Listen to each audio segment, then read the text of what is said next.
로마서 1장 1절 7절 말씀 가지고 빚을 갚기 위하여서라는 제목을 말씀 나누도록 하겠습니다. 우리가 여름 동안 요한복음 말씀 함께 나눴거든요. 그 요한복음 통해서 복음에 대해서 함께 말씀을 나눴는데요. 신학자들과 목회자들에게 만약에 이 성경 66권 중에서 꼭 읽어야 될 책, 그리고 초신자들이나 복음에 대해서 알기 위해서 배워야 될 책이 뭐냐라고 이야기하면요, 요한복음, 그리고 갈라디아서, 로마서를 택합니다. 교회를 처음 나왔는데 만약에 창세기부터 말씀을 읽으라라고 이야기하면 사실 굉장히 방대하지 않습니까? 그러다 보면 복음에 대해서 알기 전에 너무 이 성경이 어려워서 접근하기 못하는데, 그런데 요한복음과 갈라디아서, 로마서는 복음에 대해서, 복음의 삶, 구원받은 자의 삶에 대해서 이야기하고 주제하고 있기 때문에 요한복음, 갈라디아서, 로마서를 추천합니다. 그 중에 이제 로마서 같으면은 사도 바울이 로마에 있는 그리스도인들에게 편지 쓴 내용입니다. 그래서 그 안에는 이제 복음이 담겨 있고, 복음의 삶, 구원과 구원받은 이후의 삶에 대해서 균형 있게 쓴 책이 로마서다라고 이야기할 수 있죠. 많은 믿음의 선배들이 로마서에 대해서 평가하기를, 어거스틴 같으면 하나님의 은혜의 복음이 가장 분명히 드러난 책이 로마서다라고 이야기하고요.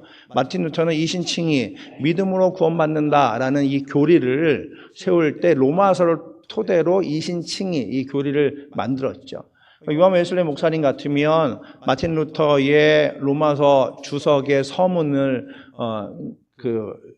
듣는 중에 성령께서 강력하게 역사하셔서 회심하는 사건을 경험하게 되었죠. 최근에 팀켈러 목사님은 로마서 성경 공부 당신을 위한 로마서라는 이 책자가 있는데, 그 책자에서는 복음을 이해하고 삶을 적용하는 최고의 안내서라고 이야기합니다. 몇 학자나 신앙의 선배들의 이야기만 봐도 로마서가 얼마나 중요한지, 그리고 복음에 대해서 이야기는 잘 알 수 있지 않습니까? 그래서 이 구조를 보면 더 분명합니다. 왜냐하면 로마서는 16장으로 되어 있습니다. 그래서 마음 잡으면 하루에 1시간 정도면 다 읽을 수 있는 분량인데요. 그중에 로마서 1장부터 11장에서는요, 복음에 대해서 이야기하고 있고요. 12장에서 16장까지는 복음의 삶, 그러니까 복음을 들은 자, 구원받은 자는 어떻게 살 것인가가 이제 로마서 12장에서 16장까지 되어 있습니다. 저는 이제 로마서 읽을 때마다 마치 예수님의 산상수훈과 같다라는 생각을 합니다. 왜냐하면 산상수훈은 복음을 들은 자가 어떻게 살 것인가가 산상수훈에 기록되어 있지 않습니까? 마태복음 5장에서 7장까지 읽는 것처럼 로마서에는 11장에서 11장까지 복음만 전하는 것이 아니라 12장에서 16장까지 이렇게 살아가는 것이 복음을 받은 자 그리스도인 삶입니다라고 설명하고 소개하고 있습니다. 여러분 시간이 되시면 이제 로마서 말씀을 좀 읽으셨으면 좋겠고요. 또 만약에 말씀을 읽다가 은혜되는 말씀이 있으면 밑줄도 그어보시고, 또 주시는 말씀들이 이렇게 기록을 해갖고 묵상을 해 보시기 바랍니다. 그럼 로마서를 통해서 복음에 대해서, 그리고 이 복음을 받은 자의 삶이 어떤 삶인지를 조금 더 분명하게 알 수 있겠죠. 로마서를 읽다 보면 처음에 로마서의 시작이 사도 바울이 자신을 소개합니다. 소개하는데 그렇습니다. 우리가 그렇잖아요. 새로운 사람 만나서 자신을 소개할 때 좀 좋은 점을 소개하지 않습니까? 나를 이렇게 소개할 때 말이죠. 가능하면 좋은 인상을 심어주기 위해서 비즈니스 카드를 줘도 좋고요. 그리고 본인을 소개할 때 좀 나의 장점, 좋은 점을 이야기를 합니다. 지난번에도 처치 페어에 갔다가 미션 웨이코에 담당하시는 목사님, 지금 은퇴하신 목사님을 만났는데요. 저희의 우리 주님의 교회 부스와 바로 앞에 미션 웨이코 팀이 있었는데요. 그 웨이코 팀 목사님이 저를 보자마자 와서 한국교회에서 왔냐고, 그리고 막 반갑게 인사하시면서 비즈니스 카드를 주시는 거에서 미션 웨이코의 디렉터였고 담당자였기에 딱 보니까 미션 웨이코라는 걸 제가 알 수 있어서 인사하고, 또 저희도 사역을 동역하고 싶은 마음이 있어서 같이 이야기하고, 그리고 그분의 사역이 너무 귀하기에 9월 말에 저희 대학교에 오셔서 말씀 전하시기로 약속을 했거든요. 그러니까 보면 인상이 이게 좋은 인상을 심기 위해서 노력하지 않습니까? 아마 여러분도 그럴 겁니다. 누군가에게 여러분을 소개할 때 좀 더 좋은 인상을 심어주기 위해서 좀 노력을 할 거란 말이죠. 사도 바울이 지금 로마 교회에 자신을 소개하고 있습니다. 그럼 로마 교회 소개하는데 어떻게 소개하고 있습니까? 예수 그리스도의 종 바울은, 자, 소개하는데 어떻게 소개하고 있습니까? 그리스도의 종 바울이다. 그리스도의 종인 바울이다라고 소개하고 있습니다. 첫 번째 문구입니다. 그러니까 로마 교회에 자신을 소개하는 첫 번째 문구입니다. 사실 사도 바울은 로마 교회 가본 적이 없습니다. 로마 교회는 누가 파운더인지 모를 정도로 그 교회가 세워졌고 그리스도인들이 모여져 있는 교회가 로마 교회입니다. 사도 바울도 이 교회를 가본 적이 없고 나중에도 로마 교회를 가보려고 노력했지만 가보지 못하였고 그리고 자신을 알 수 있는 방법이 없기 때문에 유일하게 편지가 유일했단 말이죠. 편지가 유일한데 그 유일한 편지, 자신을 알 수 있는 방법의 첫 번째가 예수 그리스도의 종 바울은, 나는 그리스도의 종인 바울입니다 라고 자기를 소개하고 있습니다. 그럼 그런 생각합니다. 사도 바울이 신분이 별로 좋지 못한가? 라고 생각할 수 있고, 원래 사도 바울이 겸손한가 생각할 수 있는데, 근데 성경을 찾아보면요, 사도 바울이 그렇게 이렇게 신분이 나쁜 건 아니다 말이죠. 사도행전 22장 3절 이하에 보면 나는 유대인으로, 그러니까 유대인의 그 뿌리를 두고 있다. 자신 유대인이라면은 아주 뿌리 깊은 유대인이라는 것입니다. 그리고 갈릴리 다소 지역의 출신이 있고 자기가 가말리엘 문화에서 우리 조상들의 율법에 관해서 잘 배웠다. 그리고 다른 사람들처럼 하나님에 대하여 열심히 있는 자다 표현합니다. 그러니까 사도 바울이요, 사울이었을 때 자신의 이 신분이 굉장히 좋았습니다. 유대인으로 쉽게 말하면 명문가 집안이고요. 공부도 많이 하고요. 그 당시에 최고 학벌, 유대인으로서는 제일 많이 공부할 수 있는 자리에서 공부까지 했단 말이죠. 거기에다 사도 바울은 로마 시민권을 가지고 있었습니다. 유대인인데 로마 시민권을 가지고 있어요. 그 당시에 로마 시민권 하면 이렇습니다. 그 당시에 그런 말이 있죠. 모든 길은 로마로 통한다. 그러니까 모든 권력과 힘이 로마에 있다는 것이죠. 그리고 팍스 로마나라는 단어가 있는데요. 로마의 평화라는 단어를 그 당시에 썼는데 그 얘기냐면 로마의 권력과 힘이 얼마나 큰지 다른 나라들이 로마에 의한 평화, 로마의 힘에 의해서 평화롭게 살아간다. 로마의 평화라는 단어까지 쓸 정도예요. 그러니까 로마 시민권자 아주 강력한 힘을 가지고 있는 그 시민권자입니다. 마치 지금 같으면 미국 시민권도 그렇지 않습니까? 미국 시민권 하면 시민권을 받기도 쉽진 않고 시민권을 받는 이유가 미국이라는 나라의 그 힘을 등에 업고 살아갈 수 있기 때문에 미국 시민권을 받으려고 노력하고 있지 않습니까? 그 미국 시민권의 그 가치처럼 로마 시민권은 그 당시 아주 최고의 그 파워를 가지고 있단 말이죠. 보십시오. 유대인으로서도 뿌리 깊은데 로마 시민권도 가지고 있고요. 그리고 그 당시 최고 학벌을 소유하고 있고요. 그리고 그렇게 살아갔던 그 사도 바울이었습니다. 그런데 지금 로마에 자신을 소개할 때 나 로마 시민권을 가진 로마인이며 그리스도인 바울입니다. 또는 내가 이러이러한 학벌이 있고 우리 집안이 이런 집안입니다. 라고 소개하지 않고 오직 예수 그리스도의 종 바울은 사도로 부르심을 받아 라고 이야기하면서 자신을 소개하고 있단 말이죠. 사실 바울이 말하고 있는 이 종 둘러서는요, 노예라는 뜻입니다. 노예. 그러니까 예수 그리스도의 노예. 아니 우리가 만약에 노예다라면 어떻습니까? 노예라는 그 자리가 가장 낮은 자리 아닙니까? 어디 가든 노예다, 종이다면 가진 낮은 자리란 말이 있죠. 그런데 사도 바울은 자기를 철저히 낮추면서 예수 그리스도의 종, 노예라고 고백하고 있습니다. 왜 그렇습니까? 그 이유는 사도 바울이요, 자신의 삶이 내게 아니라는 것이죠. 나의 삶의 주인은 예수 그리스도 되십니다. 예수 그리스도가 내 인생의 주인 되시고 나는 예수 그리스도를 따르는 종, 노예일 뿐입니다. 라고 고백합니다. 자신이 가지고 있었던 신분이나 또는 능력이나 백그라운드나 또는 시민권, 이것이 자신의 삶을 구원하고 자신에게 가치 있는 것이 아니라 오직 예수 그리스도가 자신의 인생의 최고의 가치임을 고백하고 예수 그리스도가 내 인생의 주인 되십니다. 내가 예수 그리스도의 주인 되시니 그 주인 되신 예수 그리스도만 따라가는 종, 노예일 뿐입니다 라고 고백하고 있다는 것이죠. 이렇게 고백하는 이유가 뭘까요? 그 이유는 사도 바울이 예수 그리스도를 만나서 삶이 변화됐기 때문에 그렇습니다. 예전 같은 자기 인생을 자기의 뜻대로, 자기 마음대로 살아갔던 사도 바울이란 말이죠.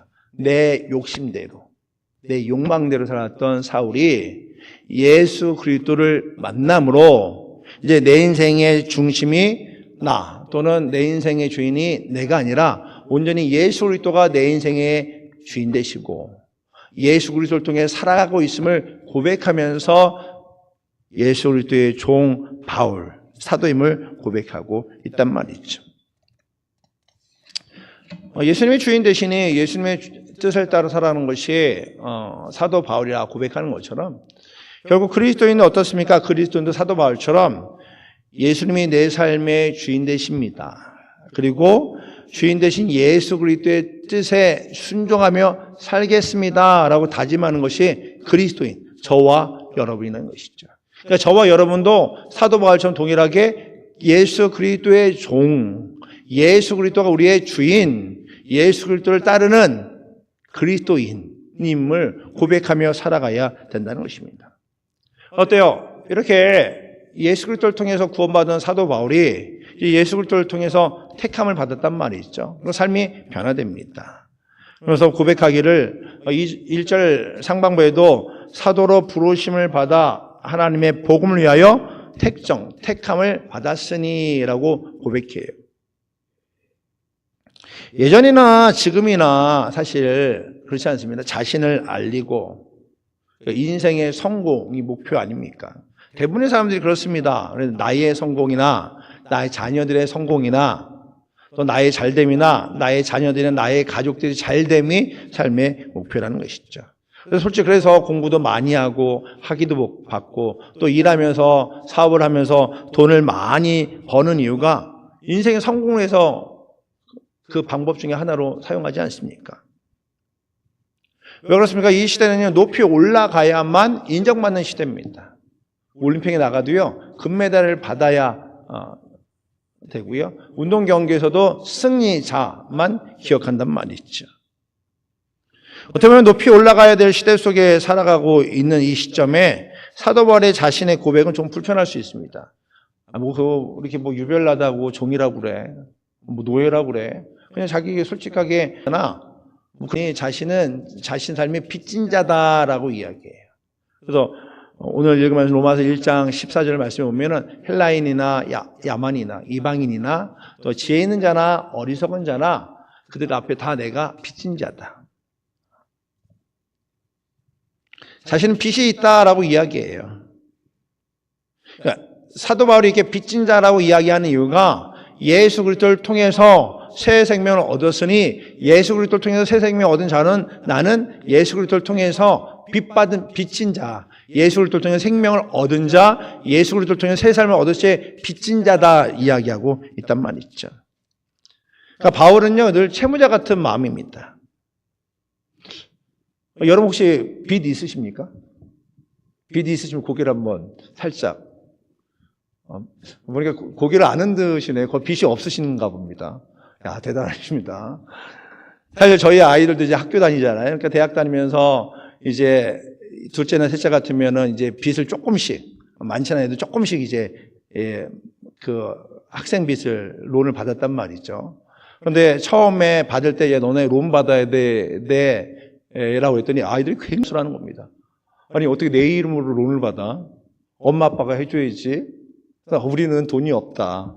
알지 않냐? 우리가 셋인데 어떻게 셋을 다 학비를 대주냐? 우리는 안 된다. 그 학비를 니네가 조금씩 론을 해라. 그래서 이제 론하는데 사인을 하는데 사인하기 전까지요 굉장히 힘들어하는 겁니다. 내 인생에 빚이 생겨? 한번 빚 받으니까 그다음부터는 자연스럽게 2학기, 또 2학년, 3학년, 4학년 이렇게 빚을 내는데요. 우리 미국 살아가는 사람 대부분들이 이 채무자 아닙니까? 쉽게 말하면 빚쟁이잖아요, 빚쟁이. 집 살 때도 빚이죠. 차 살 때도 빚이죠. 그리고, 학교 다닐 때 빚이죠. 그래서 제가 찾아봤습니다. 미국의 부채가 얼마나 되느냐. 2025년도 8월 기준으로 전체 국민에 계신 겁니다. 그런데 어때요? 빚이 있으면 마음에 부담감이 있죠. 그렇지 않습니까? 부담감이 있지 않습니까? 세상에서 빌린 그 돈, 이 갚기 위해서 부담이 있단 말이죠. 집을 살 때만 해도 30년 론을 받으면 한국 분들은요, 30년 론을 안 갚는답니다. 빨리 해서 20년, 10년, 하여튼 어떻게든지 빨리 갚아버리면, 왜냐면 그 빚이라는 부담감에서 벗어나기 위해서 말이지. 사도 바울도 자신에게 있던 빚이 있었습니다. 예수 그리스도 앞에 그 빚 말이죠. 그리고 하나님 앞에는 빚이 있기 때문에 늘 그걸 기억하면서 나는 그리스도의 종입니다. 그리스도 예수의 종입니다. 라고 고백하죠. 첫 번째 예수 그리스도 앞에 빚이 있었습니다.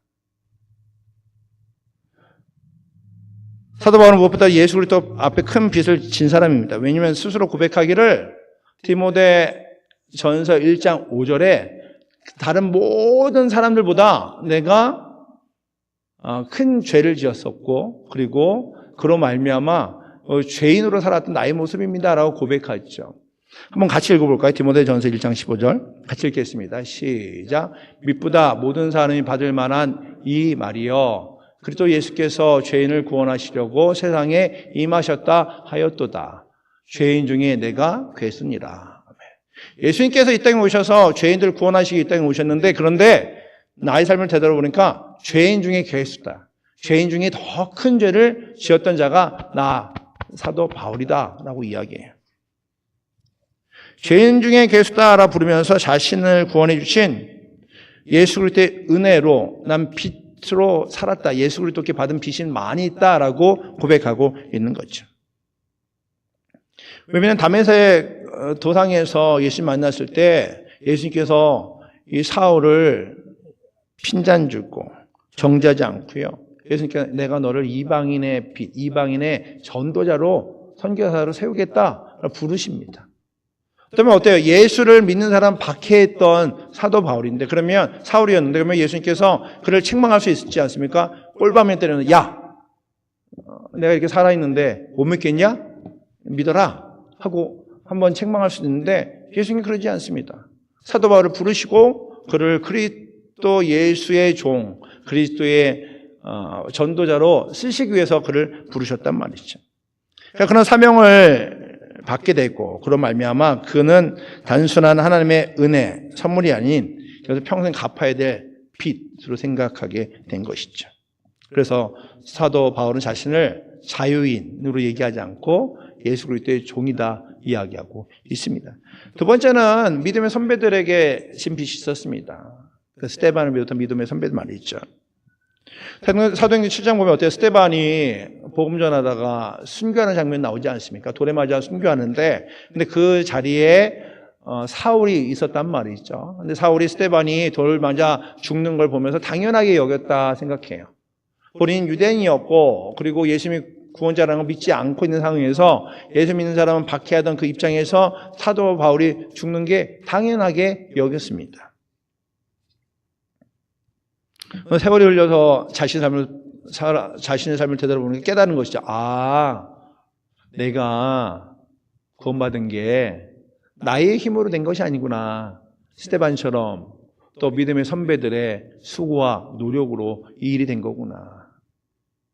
그들의 삶을 통해서 그들의 복음 전함을 통해서 내가 지금 사도로서 비롯해서 동역자 바나바 또 베드로 그 믿음의 선배들이 자신을 돌보고 함께 동역했기 때문에 사도로 살아가고 있는 것을 보면서 믿음의 선배들의 희생에 자신이 세워진 것을 알고 그래서 그는 빚진 자로 여기고 있는 거죠. 어때요? 빚을 예수님 앞에 믿음의 선배들의 빚을 있다 생각. 자신을 구원하고 또 자신의 삶을 지키고 인도하신 예수 그리스도로 말미암아 그 빚을 갚기 위해서 끊임없이 복음을 전하는 모습을 보게 됩니다. 저희 여러분 어떻습니까? 저희 여러분도 마찬가지 않습니까? 빚지고 살고 있지 않습니까? 어떤 빚입니까? 지난주에 그 레이버 데이 때 우리 대학생들 신입생들과 함께 한 20명 달라스로 여행 갔다 왔습니다. 제가 달라스에 오래 살았지 않습니까? 근데 여행으로 간다니까 좀 이게 느낌이 다른 겁니다. 20명 대학생들과 함께 달라스 가서 한국 마켓도 가고 그리고 같이 시간도 보내고 그 짜장면도 먹고 저녁에는 감자탕도 먹고 그랬습니다. 근데 점심 때는 이렇게 짜장면 먹으러 갔는데요. 학생들이 아무래도 그 기숙사에 있다 보니까 한국 음식들 먹고 싶어 하거든요. 그래서 짜장면집 가서 짜장면도 먹고 짬뽕도 먹고 저렇게 행복해합니다. 탕수육도 먹고. 네, 그 식사를 달라스에 섬겼던 한 성도님께서 대접을 해주셨습니다. 한번 저한테 연락이 와서 본인이 도울 수 있는 일이 있으면 돕겠습니다 해서 제가 또 이게 얼굴이 두껍잖아요. 그래서 연락을 해서 우리 요번에 달라스로 학생이랑 가는데 식사 대접 하실 수 있으세요? 그랬더니 해주신다는 겁니다. 그래서 숫자가 좀 많을 것 같습니다. 그랬더니 괜찮답니다. 그래서 한 20명 갈 것 같아요. 그랬더니 괜찮다고. 그래서 20명 친구들에게 짜장면, 짬뽕, 탕수육 이렇게 대접을 해주셨어요. 저녁도 마찬가지로 또 연락이 오신 분이 계셔서 감자탕 한 분이 그 청년들에게 다 대접을 해주셨거든요. 사실 처음 보는 그 학생들 아닙니까? 별 관계도 없단 말이죠. 그런데 이 청년들의 그 대학생들을 식사 대접하면서 그 성도님들이 그런 얘기를 하는 겁니다. 목사님, 제가 받은 은혜가 참 많이 있습니다. 하나님 앞에 받은 은혜가 너무 많습니다. 그러니까 이 많은 받은 은혜 좀 갚으며 살아가야 되지 않겠습니까? 기쁨으로 섬겨주시는 겁니다. 참 감사했습니다. 왜냐면 내가 받은 복 나만 누리고 나의 자녀들을 위해서 나의 가족을 위해 살아도 누구도 뭐라고 안 그럽니다. 그런데 때로는 선교사의 자녀들, 목회자의 자녀들 그리고 벨러에 처음 온 학생들을 위해서 자신의 지갑을 열어 섬겨주시고 그리고 은혜를 나눠주는 그분들도 참 감사했습니다. 근데 그분들의 그 고백처럼 받은 은혜가 너무 많습니다. 저도 갚으면 살아야죠. 사도 바울도 그랬다는 것이죠. 저 여러분도 마찬가지입니다. 저 여러분에게도 빚이 있습니다. 어떤 빚입니까? 첫 번째 예수 그리스도를 통해서 구원받은 빚입니다.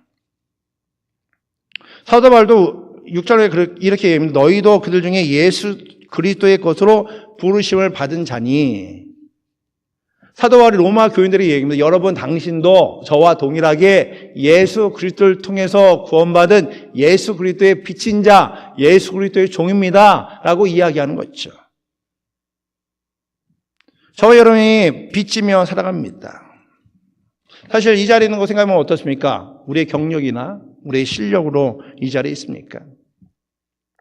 하나님의 은혜가 있었기 때문에 이 자리에 있음을 믿습니다. 이 웨이코에 또는 주님의 교회에 또 벨러에 또 웨이코에서 직장에서 일터에서 사업장에서 있는 이유가 바로 하나님의 은혜로 말미암아 이 자리에 있음을 믿습니다. 아멘입니까? 우리가 이 자리에 있는 것이 하나님의 은혜라면 그 은혜를 기억하면서 마치 우리가 지금 은행에 있는 빚을 갚기 위해서 수고하고 애쓰는 것처럼 우리가 받은 은혜를 기억하면서 그 영적인 빚을 갚기 위해서 수고해야 되지 않겠습니까? 예수께 빚진 자입니다. 예수 그리스도를 통해서 우리의 죄를 대신하여 십자가에 죽으신 그 은혜 아니면은 우리는 하나님의 자녀로 불릴 수가 없었죠. 우리가 하나님의 자녀가 된 것이 예수 그리스도의 핏값임을 기억하면서 예수 그리스도께 빚진 자임을 기억하며 살아가는 우리 모두가 되기를 원합니다. 두 번째는 믿음의 선배들에게 진 빚입니다. 신앙을 지키기 위해서 목숨 걸고 또 초대교회 성도들 또 한국 조선 땅에 목숨 내놓고 복음을 전하던 선교사들의 그 수고 또 저와 여러분을 위해서 기도하는 부모들의 기도 또 믿음의 선배들 또 동역자들의 수고로 인하여 우리가 이 자리에 있는 거죠. 저도 저희 부모님의 기도로 이 자리에 있고요. 저희 아내도 마찬가지로 어머니의 기도로 지금까지 살아갔습니다. 모든 게 은혜이죠. 저희 장모님 같으면 50대 중반에 혼자 되셨거든요. 혼자 되셨고 그 다음부터 하신 일은 저녁에 가서 철야기도 하는 거였습니다. 6명 중에 나중에 4명이 이제 감리교 목사 되고 또 선교사 됐거든요. 6남매 중에 4명이 사역자란 말이죠. 그러니까 본인이 할 수 있는 일이 아무것도 없으니 저녁마다 가셔서 지금까지 철야 기도하면서 하나님의 은혜를 구하며 하나님께 도심을 구하였기에 그것이 그 자녀들의 그 삶에 하나님의 인도하심과 하나님의 이끄심을 경험하고 사역의 장에 갈 수 있었던 거죠. 믿음의 선배들에 의해 눈물과 땀으로 나눠졌던 그것이 우리에겐 빛이죠. 주님의 교회도 마찬가지입니다. 주님의 교회가 이 자리에 있었던 것은 믿음의 선배들이 이 자리를 지키면서 눈물을 흘리며 땀 흘리며 교회를 지키고 교회를 세우고 그리고 성도들을 위해 기도하고 공동체를 위해 기도했던 것이 지금 이 자리에 있는 거죠. 그러면 빚진 자죠. 저와 여러분이 큰 빚을 지고 살아가고 있습니다. 다음에 교회 공동체와 그리고 다음 세대에 우린 빚진 자입니다. 다음 세대에 우리가 이미 은혜 받고 구원받은 것을 다음 세대에 전해야 될 사명이 있는 것이죠. 마치 사도 바울이 로마에 복음을 전한 것처럼 로마에 끊임없이 예수 이름을 전했던 것처럼 말이죠. 저와 여러분이 이 일을 감당하기 위해 이 자리에 있음을 믿습니다. 그러니까 복음 증거하는 건 단순히 선택하는 것이 아닙니다.